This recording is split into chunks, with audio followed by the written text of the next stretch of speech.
निकालें उसको, बिठाएं यहाँ पे, देखें कि इजराइल के बारे में वो क्या बात करता है। लाएं उसको यहाँ पे और देखें कि वो क्या कहता है कि आया वो यहूदियों की सपोर्ट करता है या पैलेस्टीनियन की सपोर्ट करता है। जनाब स्पीकर, ये बातें करना तो बहुत आसान है, निकालें। फिर क्यों, किस बात से डरते हैं? अगर वो यहूदी लॉबी का एजेंट है जो उसको कहा जाता था, तो आज उसको यहाँ पे बैठा के देख लेते हैं, क्या वो यहूदियों का है या पैलेस्टीनियंस का है, क्या वो मुसलमानों का है या कश्मीरियों का है। ये पूछना मैं चाहूंगा इस जबान से। जनाब स्पीकर, मुझे मौका दिया गया आज बोलने के लिए। मेरा नाम सैयद रजा अली गिलानी है। जनाब speaker, you have to correct it, it's not Syed Ali Raza Gilani, it's Syed Raza Ali Gilani sir. Secondly sir, आज मैंने अपनी डिस्कशन में बात, तो मुझे बड़ी स्मॉल कैनवस पे बात करने का मौका दिया जा रहा है, बट मैं चाहूँगा कि मुझे जब भी मौका दिया जाए जनाब स्पीकर, जब तक पैलेस्टीन को इंसाफ नहीं मिलता जनाब स्पीकर, वो जंग नहीं रुकती जनाब स्पीकर, मैं बोलता रहूँगा उसके बारे में जब भी मुझे मौका दिया जाएगा। जनाब स्पीकर, सबसे पहले मैं आज जो बात करना चाह रहा था, मैं बात करूंगा इलेक्शन कमीशन पे भी और जनाब स्पीकर प्रेसिडेंशियल फंडिंग पे भी जो अलाउंसेस की सूरत में मिले हैं। जनाब स्पीकर, हमें आज मैंने अप्रिशिएट करना था अपनी बहन को कि उन्होंने यहाँ पे करारदाद पेश की गई पैलेस्टीनियंस के हक में, और अनफॉर्चुनेटली जनाब स्पीकर आज की उनकी गुफ्तगू से मुझे अंदाज़ा हुआ कि वो बच्चे जो वहाँ पे शहीद हो रहे हैं जनाब स्पीकर, जो हमारी बहनें वहाँ पे जो शहीद हो रही हैं जनाब स्पीकर, जो हमारे भाई और हमारे बुजुर्ग वहां पे शहीद हो रहे हैं जनाब स्पीकर, उसको भी सियासत की नजर करने की कोशिश की गई। अफसोस इस बात का जनाब स्पीकर कि वो बच्चे मेरे और आपके भी हैं, और उस पर अगर आज इस करारदाद को पेश किया गया था जब जनाब स्पीकर 2 महीने पहले, तो उस करारदाद का क्या इम्पैक्ट हुआ? क्या वहां पे शहादतें रुक गई जनाब स्पीकर? क्या इस करारदाद का ये असर हुआ कि वहां पे कत्ल गारत खत्म होगी? क्या इजराइल ने हमारी इस करारदाद का कोई नोटिस लिया जनाब स्पीकर?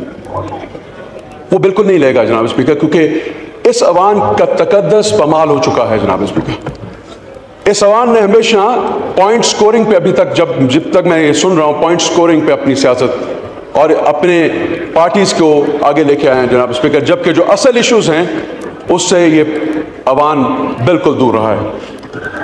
मैं जनाब स्पीकर ये बात करना चाहता हूं कि यहां पे शक किया गया हमारे लीडर पे कि वो यहूदियों की सपोर्ट करता है। तो अवान में एक ही बात की गई करारदाद पेश करने के बाद, इनके लीडर साहबान जो हमारे प्रेसिडेंट भी हैं, जो इनकी पार्टी के हेड भी हैं, जनाब स्पीकर, क्या उनका बयान आया पैलेस्टीनियन के हक में? जनाब स्पीकर, जो इस अवाम को लीड करते हैं, जो ट्रेजर बेंचेस के हेड हैं, जो prime minister of this country हैं, क्या जनाब स्पीकर उनका कोई बयान आया पैलेस्टीनियंस के हक में? तो मेरे प्यारे डिप्टी स्पीकर साहब, मुझे सिर्फ ये एक बात का जवाब दे दीजिए कि अगर उनसे जवाब नहीं आया जा रहा, तो शक जो हमारा लीडर है उस पर किया जा रहा है, तो मैं यहाँ पे खड़े हुए on the floor of the house में ये कहना चाहता हूँ, निकालें उसको, बिठाएं यहाँ पे, देखें कि इजराइल के बारे में वो क्या बात करता है। लाएं उसको यहाँ पे और देखें कि वो क्या कहता है कि आया वो यहूदियों की सपोर्ट करता है या पैलेस्टीनियन की सपोर्ट करता है। जनाब स्पीकर, ये बातें करना तो बहुत आसान है, निकालें। फिर क्यों, किस बात से डरते हैं? अगर वो यहूदी लॉबी का एजेंट है जो उसको कहा जाता था, तो आज उसको यहाँ पे बैठा के देख लेते हैं, क्या वो यहूदियों का है या पैलेस्टीनियंस का है, क्या वो मुसलमानों का है या कश्मीरियों का है। ये पूछना मैं चाहूंगा इस जबान से जनाब स्पीकर। फिर जनाब स्पीकर, मैं ये बात करना चाहता हूं, यहां पे एक्सपेंडिचर्स बढ़ाए जा रहे हैं, किनके? प्रेसिडेंट के।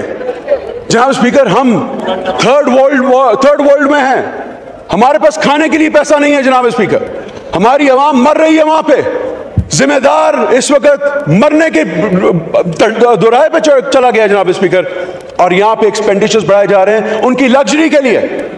मैं एक रिक्वेस्ट करना चाहता हूं जनाब स्पीकर, मुझे सिर्फ इस बात का जवाब दिया जाए सवाल में, क्या are we honest with those people जिन्होंने हमें यहां पे भेजा है जनाब स्पीकर? क्या हमारे ट्रेजरी बेंचेस वाले भी ऑनेस्ट हैं कि ये बजट वाकई उनको फायदा दे सकेगा जो हमें उम्मीदें लगा के बैठे हुए हैं हमें इस अवान में भेज के? मैं 100% ये गारंटी देता हूं जनाब स्पीकर, ये अवान में वापस जाएंगे, अवाम में इनको वो पजराई नहीं मिलेगी जो यहां पे ये डिक्लेयर करते हैं। सिर्फ जी हुजूरी मैं सिर्फ एक बात करूंगा पर मेरे जनाब स्पीकर, क्या ये हो सकता है जनाब स्पीकर कि यहां पे हमारी आर्म फोर्सेस एक बयान नहीं दे सकेंगे? यहां पे फाइनेंस मिनिस्टर साहब ने बातें की, आई एम श्योर वो आए हैं, उनके पास कोई टारगेट्स हैं, कोई अचीवमेंट्स होंगी। जनाब स्पीकर, मुझे ये बताएं कि आज से पहले तक और अब तक का जो बजट है 1947 से 77 तक 77 साल हो गए जनाब स्पीकर, हमने सिर्फ बजट दिया है जनाब स्पीकर, पाकिस्तान को क्या दिया है? और वो बजट भी जो दिया गया है जनाब स्पीकर, उसके बारे में बात करना चाहूंगा। मुझे ये बताएं जनाब स्पीकर, हमारे पास कुदरती वसाइल अल्लाह ताला ने बेपनाह अता फरमाए, उसका जितना शुक्र अदा करें जनाब स्पीकर उतना कम है।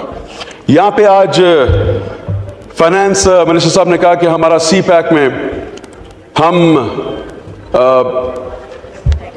उनको चाइनीज को सिक्योरिटी फराहम करेंगे और सी पैक के ऊपर हम काम अपना शुरू करेंगे। जनाब स्पीकर, ये मैं आपको एक 2006 की एक स्टडी रिपोर्ट बताना चाहता हूं जनाब स्पीकर, जिसका मैं हिस्सा था। उस स्टडी रिपोर्ट में अगर मैं थोड़ा सा आपको जनाब स्पीकर थोड़ा सा टाइम मुझे दीजिए, वो स्टडी रिपोर्ट ये कहती है जनाब स्पीकर कि हमने जब वो स्टडी रिपोर्ट बनाई थी जनाब स्पीकर, तो उसमें हमने उन ममालिक को मरूज़ खातिर रखा था जिनकी तजारत जो बने हैं अपनी सिर्फ सी शोर से, यानी कि अपनी इंपोर्ट एक्सपोर्ट उन्होंने समंदर से की, अपनी बंदरगाहों से वो मुल्क आज तरक्की याफ्ता ममालिक में शामिल हो गए। हमने यूएई को एग्जाम्पल सेट किया जनाब स्पीकर, उसको एग्जाम्पल बना के हमने वो स्टडी रिपोर्ट बनाई। मैं आपको कुछ फिगर्स दूंगा जनाब speaker, I might be wrong but I am gonna be speaking about that those records on the floor of the house. वो स्टडी रिपोर्ट ये बताती है जनाब स्पीकर हमें कि यूएई में आज जो उनका दिरहम है जनाब स्पीकर, वो 3.6 का $1 है, और उनके पास कोई तेल नहीं है जनाब स्पीकर। आज तेल निकल आया तो कोई पता नहीं जनाब स्पीकर, 2006 की स्टडी रिपोर्ट में वो तेल से एक तरक्की याफ्ता ममालिक नहीं बना था, मुल्क नहीं बना था। वो जो भी बना जनाब स्पीकर, उसने समंदर से अपना आगाज किया और आज वो इस नौबत पे पहुंच गया कि 3.6 दिरहम का $1 है। जनाब स्पीकर, मैंने उस स्टडी का हिस्सा बना। उस स्टडी में जनाब स्पीकर यूएई के पास 67 बर्थ्स हैं जिससे वो इंपोर्ट एक्सपोर्ट करता है, 67 बर्थ्स जनाब स्पीकर। और हमारे गवादर में जनाब स्पीकर 120 बर्थ्स हैं, हम डबल हैं उस 67 बर्थ्स से जनाब स्पीकर। मैं सिर्फ एक छोटी सी कैलकुलेशन बताऊंगा, अगर 67 बर्थ्स आज 3.6 दिरहम पे $1 ले सकता है, तो अगर 120 बर्थ्स फुली एक्टिव हों तो क्या हमारा $1.5 का $1 नहीं हो सकता? क्या ये $1.5 का $1 नहीं हो सकता? तो जनाब स्पीकर, मैं गुजारिश करूंगा कि ये एक रिपोर्ट है। मैं अभी रिकॉर्ड पे बात करना चाहूंगा, मैं चाइना की गैस पाइपलाइन के ऊपर बात करूंगा, जो पीपल्स पार्टी जो आपके और हमारे जो उस वक्त के प्रेसिडेंट थे उन्होंने साइन किया था। जनाब स्पीकर, उनको कौन रोक रहा है कि आज वो पाइपलाइन ना डालने दें? कौन रोक रहा है कि पाकिस्तान की खुशहाली ना हो? कौन रोक रहा है जनाब स्पीकर उनको कि वो पाइपलाइन? शुक्रिया, आपको 4 मिनट और दिए हैं। चार्ट एक्सपेंडिचर पे इतना नहीं होगा। अब आप दूसरे भी आपके अभी बैरिस्टर गौर साहब ने बोलना है और दूसरे भी वाइंड अप करें। एक मिनट, वाइंड अप करें प्लीज, 30 सेकंड में वाइंड अप करें सर। अगर इस फिगर्स पे पाकिस्तान आ जाता है तो लाख प्रेसिडेंट अपने एक्सपेंडिचर बढ़ा ले, कोई इतराज नहीं होगा इस मुल्क को। जो मैं फिगर्स दे रहा हूं जनाब स्पीकर, अगर हम उसको अचीव कर लेते हैं तो आई कैन एश्योर यू जनाब स्पीकर, ये जितनी मर्जी अपने एक्सपेंडिचर बढ़ा लें, इस मुल्क को कुछ फर्क नहीं पड़ेगा। मगर अब जो फर्क पड़ा है जनाब स्पीकर, वो ये है कि हमारा गरीब मर रहा है इस वक्त और हमारा जिम्मेदार मर रहा है इस वक्त, हमारे शहरी इस वक्त लगा के बैठे हैं। आपका पॉइंट आ गया, शुक्रिया। बैरिस्टर गौर साहब, 10 मिनट होने को हैं। गिलानी साहब 10 मिनट होने को हैं, सारों को शेर से खत्म करा 5-6 मिनट से ज्यादा। आपके पार्टी के प्रेसिडेंट हैं, आप जो जनाब स्पीक चलो दे 10 सेकंड पे आप देखें। जी गिलानी साहब खोलें। मैं खुद सुन ले आप, क्या आपको अंदाजा हो जाएगा कि पाकिस्तान जिंदाबाद के लिए सिर्फ ये लोग हैं, यहाँ पे अभी तक कोई आवाज नहीं आई। शुक्रिया। और अभी मैं चाहूंगा कि यहाँ पे आवाज है इमरान खान। बहुत शुक्रिया।